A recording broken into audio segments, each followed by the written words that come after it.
सन्माननीय मंच आणि उपस्थित सर्व बंधू भगिनींनो,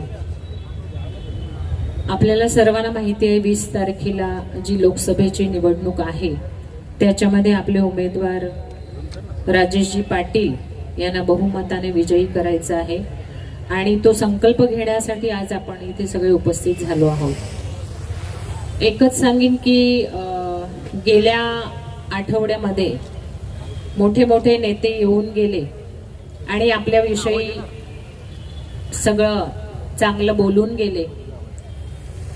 असो, ते खूप मोठ्या पदावर आहेत आणि त्यांनी कुठल्या भाषेत लोकांसमोर आपली मतं मांडावी हे त्यांचं स्वातंत्र्य आहे। मला परवापासून आपल्या वसई तालुक्याचे पत्रकार विचारत आहेत का मॅडम इथे असं सांगण्यात आलं आहे की वसईची जनता यांना निपटून काढणार आहे, तुमचं याच्यावर काय मत आहे?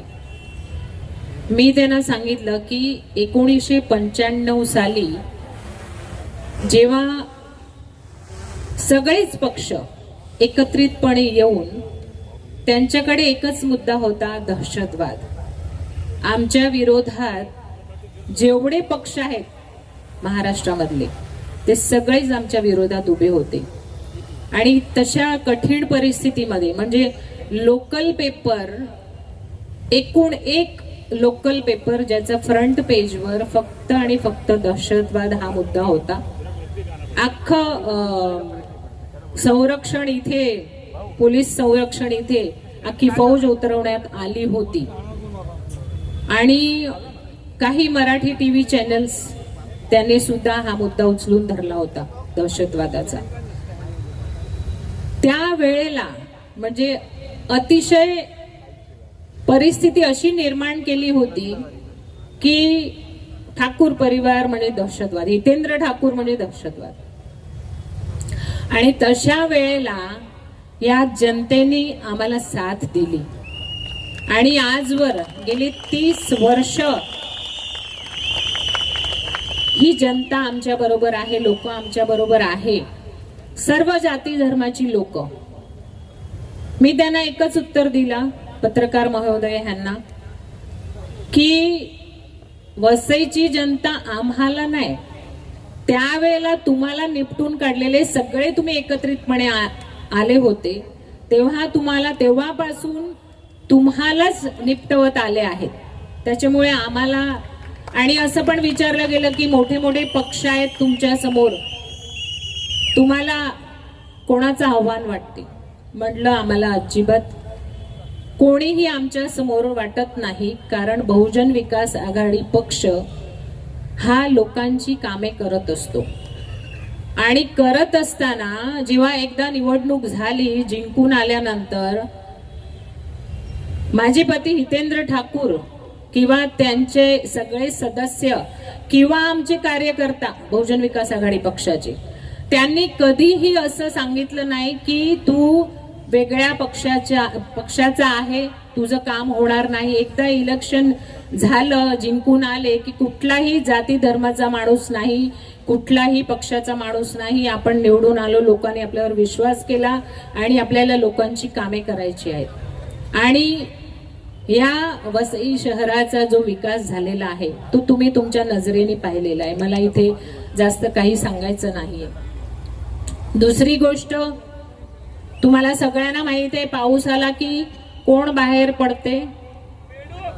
बेडूक, बरोबर ना?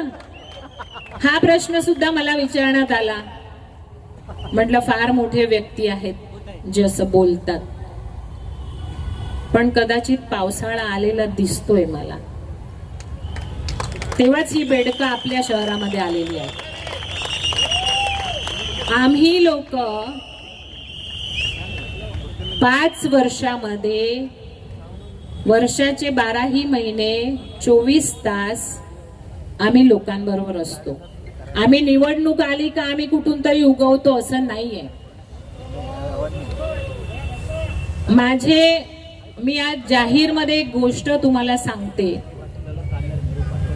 परवा गुजराती समाजाची सगळी लोक आम्हाला पाठिंबा देण्यासाठी समाज उन्नती मंडळमध्ये वसईमध्ये जमलेले आणि त्यांचा पाठिंबा जाहीर केला.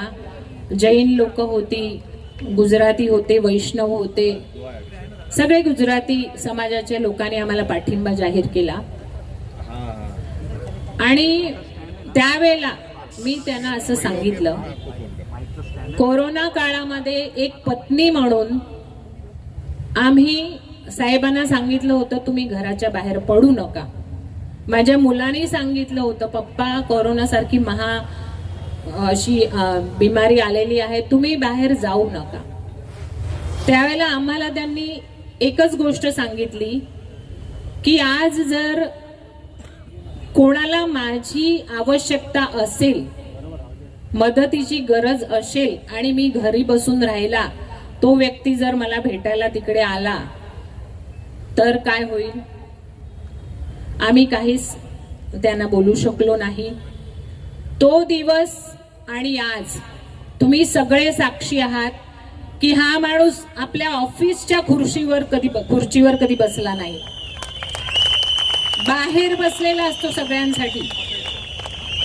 मला मुंबईची काही लोक आली होती, त्यांनी मला एक प्रश्न केला की मॅडम तुमच्याकडे आमदार असा सहजच भेटतो, महापौर असा सहजच भेटतो. म्हटलं हा का.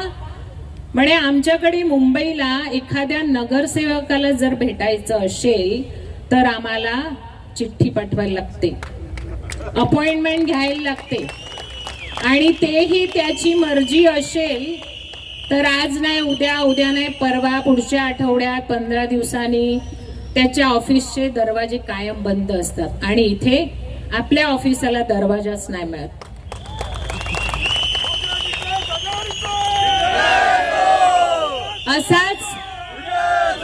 असाच एक किस्सा मला आज जाहीर मध्ये सांगावा असं वाटतो माझ्या लाईफ मधला. 1990 मध्ये जेव्हा आप्पा निवडून आले तेव्हा आम्हाला पण बरं वाटायचं, काम करायला आम्ही पण जोश मध्ये निघायचो, सगळं. पण ते घरात आल्यानंतर पण त्यांचे फोन चालू, कोणाला काय काम असेल 12 वाजता, 1 वाजता, 2 वाजता, कधी पण कोणीही पण फोन करायचं. थोड्या दिवसांनी मला आला कंटाळा. मी त्यांना सांगितलं तुम्ही एक काम करा, या उंबरठ्याच्या मध्ये घरामध्ये पाय ठेवला ना का फोन बंद करा. ते म्हणाले असं कसं, कोणाला काही माझी गरज लागली तर. त्यांनी कधीही आपला फोन बंद ठेवला नाही. आणि थोडे दिवसानंतर एक अशी घटना घडली, हायवेवर कोणाचा तरी ऍक्सिडेंट झाला होता, सिरियस ऍक्सिडेंट झाला होता आणि त्याच्या नातेवाईकांनी आप्पांना रात्री 3 वाजता फोन लावला. त्याला ब्लडची आवश्यकता होती, रक्ताची आवश्यकता होती. आप्पांनी आपल्या ह्याच्याप्रमाणे धडाधड सगळ्यांना फोन लावले, कॉन्टॅक्ट केले, ते सगळं पुरवलं, हॉस्पिटलमध्ये डॉक्टरांशी बोलले, सगळं झालं. थोड्या दिवसानंतर तो व्यक्ती वाचला. तेव्हा त्यांनी मला सांगितलं की तू मला फोन बंद करायला सांगते रात्री घरी आल्यावर, आज माझा फोन चालू होता आणि एका माणसाचा जर जीव वाचला तर मी का नाही तो चालू ठेवू. अशा पद्धतीची कामं जेव्हा आपल्या पक्षाकडून चालत आहेत, गेली 10 वर्ष आपल्याला खूप मोठं नुकसान झालं. आपले खासदार आता इथे उपस्थित नाही, तुम्ही बघत आहात, ते आजारी पडलेत आणि इथेच ऍडमिट आहेत कार्डिनल क्रायसिस मध्ये. असे मेहनत करणारे आपले खासदार, ज्यांनी आल्यानंतर त्यांच्याकडे 5 वर्षामध्ये त्यांनी अनेक कामे केली. विरार ते डहाणू लोकल चालू केली. लोक इकडनं कामाला जातात, कंपनी बोईसर वगैरे, तिथे इंडस्ट्रियल एरिया आहे, लोक आपल्याकडची कामावर जातात, त्यांची सोय व्हावी यासाठी विरार डहाणू लोकल चालू केली. ती नाशिक पर्यंत न्यायची होती, त्यांना सर्वेसाठी 58 कोटी रुपये त्यांनी आपल्याला आणून दिले. त्यांच्या त्या 5 वर्षामध्ये 3,500 कोटी रुपये आपल्या स्मार्ट सिटीसाठी त्यांनी आणून दिले. आणि आम्हा या महिला इथे सगळ्या बसल्या आहेत. पाण्याची समस्या सोडवत असताना महिलांची एक दुसरी समस्या, त्यांच्यासाठी एक आनंदाची बातमी, त्यांनी केंद्रामधून गॅस पाईपलाईन मंजूर करून आणली आणि आज शहराच्या मला वाटते 50% भागामध्ये पाईपलाईनद्वारे गॅस आलेला आहे. अनेक ठिकाणी मी आमदारांच्या घरात नाही आला अजून, खासदारांच्या घरात पण नाही आला. या पद्धतीची कामं आपले खासदार बळीरामजी जाधव यांनी केली. 2014 मध्ये एक वेगळी लाट आली ज्याच्यामध्ये लोक भावुक झाले. हा सगळ्यांच्या अकाउंट मध्ये 15 लाख आले असं साहेब म्हणतात, माझ्या तरी नाही आले अजून. तुमच्या पण नाही आले ना? आमच्या युवकांसाठी 2014 पासून दरवर्षी 2 कोटी नोकऱ्या मिळत आहेत. बरोबर ना? युवक आहेत आमचे सगळे इथे युवा. तर ह्या पद्धतीची कामं करत असताना आपले बळीरामजी जाधव 2014 मध्ये नाही आले, 2019 मध्ये पुन्हा सगळे आता सगळे लोक एकदम जागृत झालेले आहेत, त्यांना सगळ्यांना माहिती आहे. हे सगळं करत असताना 10 वर्ष आपण खूप मागे राहिलो. त्याचं कारण असं आहे की जे खासदार निवडून गेले 2दा, त्यांनी एक नया पैसा आपल्या शहरासाठी आणून दिलेला नाहीये आणि हा आपल्या लोकांवर अन्याय आहे. आणि म्हणूनच आपल्याला सगळ्यांना 20 तारखेला, मला माहित आहे वातावरणामध्ये खूप गरमी आहे, आपण सहन करत आहोत गरमी, परंतु पुढे आपल्याला आपला विकास हवा असेल तर 20 तारखेला गरमीचा पण कंटाळा न करता सगळ्यांनी लवकरात लवकर घरातनं बाहेर पडायचं आहे आणि मतदान करायचं आहे. 5वा नंबर म्हणजे मी एक धार्मिक व्यक्ती आहे म्हणून मी एवढी खुश आहे राजेशजी की 5वा नंबर म्हणजे मी माझे पंचपरमेश्वर समजते.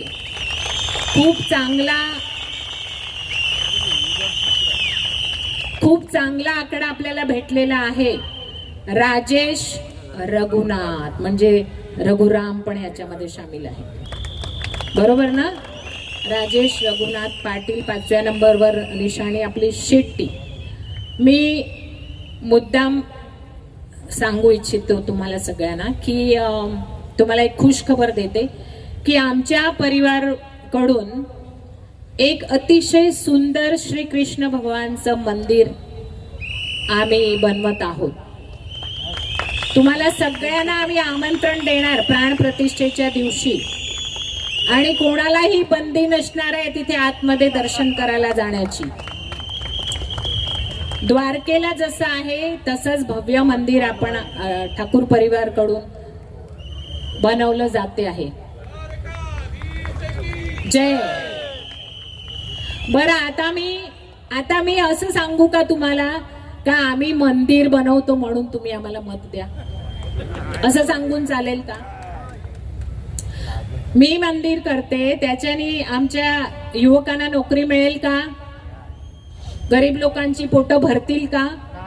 नाही. प्रचाराचे मुद्दे, निवडणुकीचे मुद्दे मंदिर नसते. आम्ही पण धार्मिक आहोत, आम्ही सगळे आपापल्या देवांची पूजा आपापल्या घरामध्ये करतो, आम्हाला सगळ्यांना श्रद्धा आहे. इथे जे बसलेत ना 2 व्यक्ती, सगीरभाई डांगे आणि अब्दुलभाई, हे अब्दुल चाचा आहेत ना, कोरोना काळामध्ये त्यांनी त्यांच्या प्रभागामध्ये 14 फूड स्टेशन लावलेले होते. किती? 14. त्या साईडला त्यांचा जो प्रभाग आहे तिथे सगळे बिचारे मजुरी करणारे लोक आहेत. श्रीरामनगरला काल मी जाऊन आली, संतोष भुवनला जाऊन आली. काम करणारी लोक, जे दिवसाला 100 रुपये कमवून घरात आणणारी लोक, कोरोना काळामध्ये त्यांची कामं बंद झालेली. अब्दुल चाचानी त्यावेळेला असं केलं का? नाही, फक्त माझ्या समाजासाठीच मी जेवण वाटणार. नाही, सगळ्यांसाठी त्यांनी काम केलं. सगीर भाईनी आपल्याकडे उपमहापौर पदावर जेव्हा होते तेव्हा काम केलंय. त्यांनी असा विचार केला का मी फक्त माझ्या समाजासाठीच काम करणार. तर आपल्यामध्ये हे जे विष पेरलं जाते ना, हिंदू, मुस्लिम, ख्रिश्चन, शीख, बौद्ध, आदिवासी, आपल्याला तोडायला लावलंय. पण वसई तालुक्यामध्ये आहे ना, ही अशी एक बोट नाही आहे की तुम्ही तोडू शकणार. आमची अशी बांधलेली मोठ आहे. आम्ही सगळे मजबूत आहोत. आम्ही हितेंद्र ठाकूर यांच्या नेतृत्वाखाली आम्हाला असे संस्कार दिले गेले आहेत. तुम्हाला एक प्रश्न विचारते. एका ठिकाणी एक हिंदू व्यक्ती उभा आहे आणि या बाजूला कुठला तरी अन्य जाती धर्माचा, मुस्लिम आहे, ख्रिश्चन आहे, आदिवासी आहे, बौद्ध आहे, कोणी आहे, आणि तो मरत आहे. तर इकडे उभा राहिलेला हिंदू त्याला पाणी पाजणार की नाही पाजणार, या प्रश्नाचं उत्तर द्या. हे आपले संस्कार आहे. आपला धर्म, आपले धर्मग्रंथ आपल्याला मानवतेचा धर्म शिकवतो. आणि त्यासाठी तुम्हाला सगळ्यांना मी आव्हान करते की ही लोक जे काही येऊन आपल्यामध्ये विष पेरून जातील, पण तुम्ही सगळे, मला माहिती आहे आजवर इथे सलोख्याने राहिलेले आहात, प्रेमाने एक दुसऱ्यांबरोबर राहिलेले आहेत. आपण सगळे एक दुसऱ्यांच्या सणावाराला एक दुसऱ्यांकडे जातो. कोणीच बघत नाही हा कुठल्या जातीचा आहे, कुठल्या धर्माचा आहे. सगळ्यांचे सण एकत्रितपणे आपण सेलिब्रेट करतो. आणि हीच प्रेम भावना आपल्या या शहरामध्ये आहे, जिल्ह्यामध्ये राहिली पाहिजे. म्हणून तुम्हाला सगळ्यांना मी आव्हान करते की जे काही गोष्टी आपल्यामध्ये इथे सांगितल्या जातात, काही ठिकाणी आमच्या साहेब कार्यकर्त्यांना असं विचारलं जाते की तुम्ही आपल्या भाषणात ह्याचं उत्तर देतीलच, असं विचारलं जाते की आम्ही तुम्हाला मत देणार, मग तुम्ही आम्हाला नकोय त्यांच्याकडे जातील तर याचं उत्तर साहेब देतील आपल्याला. तर आपल्यामध्ये असं काहीच नाहीये. तुम्ही सगळ्यांनी 1990 पासून पाहिलेलं आहे. आणि आपल्याला आपल्या शहराच्या जिल्ह्याच्या विकासासाठी राजेशजी पाटील, तुम्हाला ही आमची जनता बहुमताने निवडून आणणार आहे की नाही? बस तुमचं उत्तर मिळाला एवढंच सांगून मी माझे 2 शब्द संपवते. धन्यवाद. जय हिंद, जय महाराष्ट्र. अचानक ना आता करायचं.